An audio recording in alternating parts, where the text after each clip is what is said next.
MPP Sorbara seemed genuinely interested in his tour of the DNA cluster building. He used the word fascinating a lot. The minister was escorted by several Trent researchers and dignitaries, among them University President Bonnie Patterson.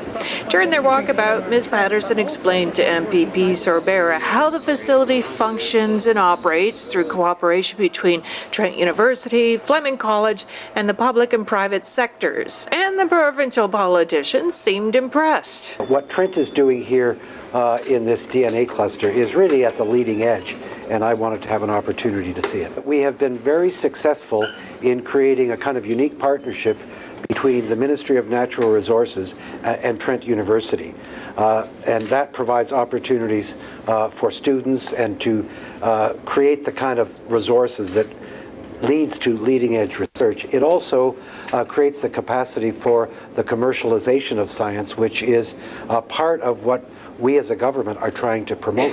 Well, the government is one of the biggest investors in what goes on in higher education, so be able to have the Minister of Finance here and to see what the funding that they provide through various government programs is doing in terms of economic development, in terms of university-based research, in terms of the development of highly qualified personnel.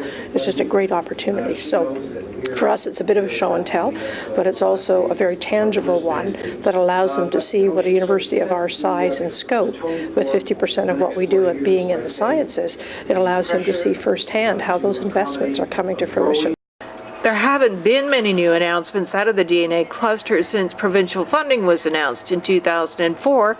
At that time, the buzz was that the cluster would attract new business, jobs, and economic development to the city over a 20-year span. When asked if there were any new corporations invested in the cluster or other new information to share on what's going on at the facility, the answer was no, for now.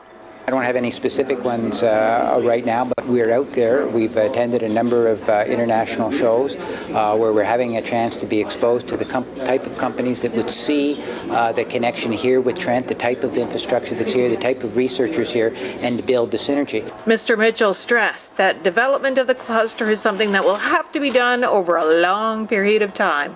For MyKawartha.com, I'm Kathryne Miller.